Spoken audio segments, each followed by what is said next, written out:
شروع اللہ کا نام لے کر جو بڑا مہربان نہایت رحم والا ہے۔ صاد، قسم ہے قرآن کی جو نصیحت سے پر ہے کہ تم حق پر ہو، مگر جو لوگ کافر ہیں وہ غرور اور مخالفت میں پڑے ہیں۔ ہم نے ان سے پہلے بہت سی امتوں کو ہلاک کر دیا تو وہ عذاب کے وقت لگے فریاد کرنے، اور وہ چھٹکارے کا وقت نہیں تھا۔ اور انہوں نے تعجب کیا کہ ان کے پاس انہی میں سے ایک خبردار کرنے والا آیا، اور کافر کہنے لگے کہ یہ تو جادوگر ہے جھوٹا، کیا اس نے اتنے معبودوں کی جگہ ایک ہی معبود قرار دے دیا؟ یہ تو بڑی عجیب بات ہے۔ اور ان میں جو معزز تھے وہ چل کھڑے ہوئے اور بولے کہ چلو اور اپنے معبودوں کی پوجا پر قائم رہو، بے شک یہ ایسی بات ہے جس میں کوئی خاص غرض ہے۔ یہ بات کسی دوسرے مذہب میں ہم نے کبھی سنی ہی نہیں، یہ تو بالکل گھڑی ہوئی بات ہے۔ کیا ہم سب میں سے اسی پر نصیحت کی کتاب اتری ہے؟ اصل بات یہ ہے کہ یہ لوگ میری نصیحت کی طرف سے شک میں ہیں، بلکہ انہوں نے ابھی میرے عذاب کا مزہ نہیں چکھا۔ کیا ان کے پاس تمہارے پروردگار کی رحمت کے خزانے ہیں جو غالب ہے، سب کچھ عطا کرنے والا ہے؟ یا آسمانوں اور زمین اور جو کچھ ان میں ہے ان سب پر انہی کی حکومت ہے؟ تو چاہیے کہ رسیاں تان کر آسمانوں پر چڑھ جائیں۔ یہاں شکست کھائے ہوئے گروہوں میں سے یہ بھی ایک لشکر ہے۔ ان سے پہلے نوح کی قوم اور عاد اور میخوں والا فرعون بھی جھٹلا چکے ہیں، اور سمود اور لوط کی قوم اور بن کے رہنے والے بھی۔ یہی وہ شکست خوردہ گروہ ہیں۔ ان سب نے پیغمبروں کو جھٹلایا تو میرا عذاب ان پر آ واقع ہوا، اور یہ لوگ تو صرف ایک زور کی آواز کا جس میں شروع ہونے کے بعد کچھ وقفہ نہیں ہوگا انتظار کرتے ہیں، اور کہتے ہیں کہ اے ہمارے پروردگار، ہم کو ہمارا حصہ جلدی سے حساب کے دن سے پہلے ہی دے دے۔ اے پیغمبر صلی اللہ علیہ وآلہ وسلم، یہ جو کچھ کہتے ہیں اس پر صبر کرو، اور ہمارے بندے داؤد کو یاد کرو جو صاحب قوت تھے، بے شک وہ رجوع کرنے والے تھے۔ ہم نے پہاڑوں کو ان کے زیر فرمان کر دیا تھا کہ صبح و شام ان کے ساتھ تسبیح کرتے تھے، اور پرندوں کو بھی کہ وہ جمع رہتے تھے، ہر ایک ان کے آگے رجوع رہتا تھا۔ اور ہم نے ان کی بادشاہی کو مستحکم کیا اور ان کو حکمت اور فیصلہ کن خطابت عطا فرمائی۔ اور اے نبی صلی اللہ علیہ وآلہ وسلم، کیا تمہارے پاس ان جھگڑنے والوں کی بھی خبر آئی ہے جب وہ دیوار پھاند کر اندر داخل ہوئے؟ جس وقت وہ داؤد کے پاس آئے تو وہ ان سے گھبرا گئے۔ انہوں نے کہا کہ خوف نہ کیجئے، ہم دونوں کا ایک مقدمہ ہے کہ ہم میں سے ایک نے دوسرے پر زیادتی کی ہے، تو آپ ہم میں انصاف سے فیصلہ کر دیجئے اور بے انصافی نہ کیجئے گا، اور ہم کو سیدھا راستہ دکھا دیجئے۔ بات یہ ہے کہ یہ میرا بھائی ہے، اس کے ہاں 99 دمبیاں ہیں اور میرے پاس ایک دمبی ہے۔ یہ کہتا ہے کہ یہ بھی میرے حوالے کر دے، اور گفتگو میں مجھ پر حاوی ہو رہا ہے۔ انہوں نے کہا کہ یہ جو تیری دمبی مانگتا ہے کہ اپنی دمبیوں میں ملا لے، بے شک تجھ پر ظلم کرتا ہے، اور اکثر شریک ایک دوسرے پر زیادتی ہی کیا کرتے ہیں۔ ہاں، جو ایمان لائے اور عمل نیک کرتے رہے، اور ایسے لوگ بہت کم ہیں۔ اور داؤد نے خیال کیا کہ اس واقعے سے ہم نے ان کو آزمایا ہے، تو انہوں نے اپنے پروردگار سے مغفرت مانگی اور جھک کر سجدے میں گر پڑے اور اللہ کی طرف رجوع کیا، تو ہم نے ان کو بخش دیا، اور بے شک ان کے لیے ہمارے ہاں قرب اور عمدہ مقام ہے۔ اے داؤد، ہم نے تم کو زمین میں خلیفہ بنایا ہے، تو لوگوں میں انصاف کے فیصلے کیا کرو، اور خواہش کی پیروی نہ کرنا کہ وہ تمہیں اللہ کے رستے سے بھٹکا دے گی۔ جو لوگ اللہ کے رستے سے بھٹکتے ہیں ان کے لیے سخت عذاب ہے، اس لیے کہ انہوں نے حساب کے دن کو بھلا دیا۔ اور ہم نے آسمان اور زمین کو اور جو کائنات ان میں ہے اس کو بے مقصد نہیں پیدا کیا۔ یہ ان کا گمان ہے جو کافر ہیں، سو کافروں کے لیے دوزخ کا عذاب ہے۔ جو لوگ ایمان لائے اور عمل نیک کرتے رہے، کیا ان کو ہم ان کی طرح کر دیں گے جو ملک میں فساد کرتے ہیں، یا پرہیزگاروں کو بدکاروں کی طرح کر دیں گے؟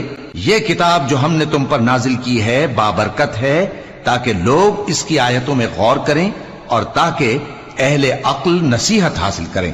اور ہم نے داؤد کو سلیمان عطا کیے، بہت خوب بندے تھے، اور وہ اللہ کی طرف بہت رجوع کرنے والے تھے۔ جب ان کے سامنے شام کو اصیل گھوڑے پیش کیے گئے تو کہنے لگے کہ میں نے اپنے پروردگار کی یاد سے غافل ہو کر مال کی محبت اختیار کی، یہاں تک کہ آفتاب پردے میں چھپ گیا۔ بولے کہ ان کو میرے پاس واپس لاؤ۔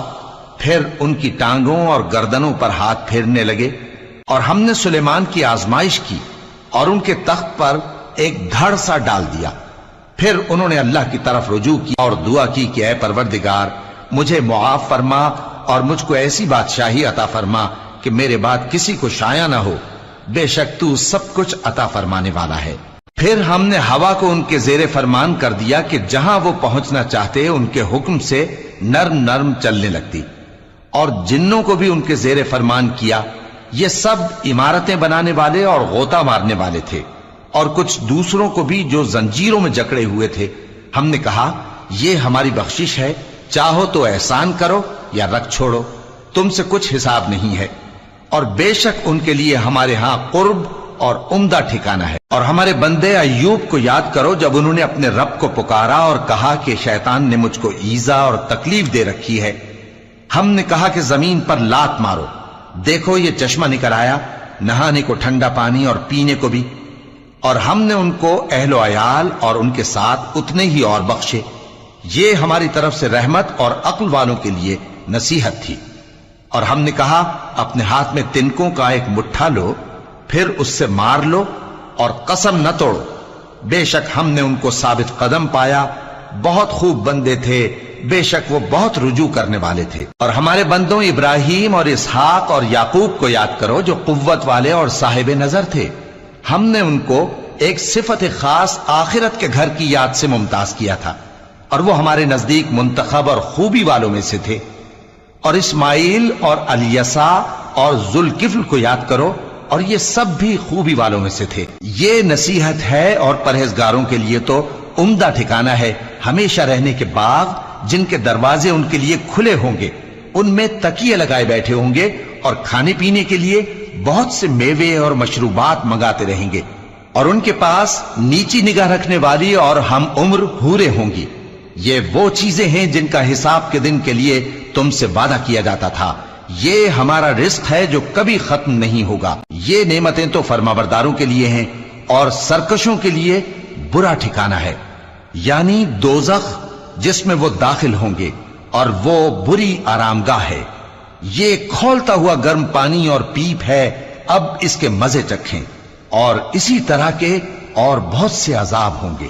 یہ ایک فوج ہے جو تمہارے ساتھ گھستی چلی آ رہی ہے، ان کو خوشامدید نہ کہا جائے۔ یہ دوزخ میں جانے والے ہیں، کہیں گے بلکہ تمہیں کو خوشامدید نہ کہا جائے، تمہیں تو یہ بلا ہمارے سامنے لائے ہو، سو یہ برا ٹھکانہ ہے۔ وہ کہیں گے اے پروردگار جو اس کو ہمارے سامنے لایا ہے اس کو دوزخ میں دگنا عذاب دے، اور کہیں گے کیا سبب ہے کہ یہاں ہم ان لوگوں کو نہیں دیکھتے جن کو ہم بروں میں شمار کرتے تھے؟ کیا ہم نے ان سے ٹھٹھا کیا ہے یا ہماری آنکھیں ان کی طرف سے پھر گئی ہیں؟ بے شک یہ اہل دوزخ کا جھگڑنا برحق ہے۔ کہہ دو کہ میں تو صرف خبردار کرنے والا ہوں، اور اللہ اکیلے اور غالب کے سوا کوئی معبود نہیں، جو آسمانوں اور زمین اور جو مخلوق ان میں ہے سب کا مالک ہے، غالب ہے، بخشنے والا۔ کہہ دو کہ یہ ایک بڑی ہولناک چیز کی خبر ہے جس کو تم دھیان میں نہیں لاتے۔ مجھ کو اوپر کی مجلس والوں کا جب وہ جھگڑتے تھے کچھ بھی علم نہ تھا، میری طرف تو یہی وحی کی جاتی ہے کہ میں کھلم کھلا خبردار کرنے والا ہوں۔ جب تمہارے پروردگار نے فرشتوں سے کہا کہ میں مٹی سے انسان بنانے والا ہوں، جب میں اس کو درست کر لوں اور اس میں اپنی روح پھونک دوں تو اس کے آگے سجدے میں گر پڑنا، سو تمام فرشتوں نے سجدہ کیا مگر ابلیس کہ وہ اکڑ بیٹھا اور کافروں میں ہو گیا۔ اللہ نے فرمایا کہ اے ابلیس، جس شخص کو میں نے اپنے ہاتھوں سے بنایا اس کے آگے سجدہ کرنے سے تجھے کس چیز نے منع کیا؟ کیا تو غرور میں آ گیا یا اونچے درجے والوں میں تھا؟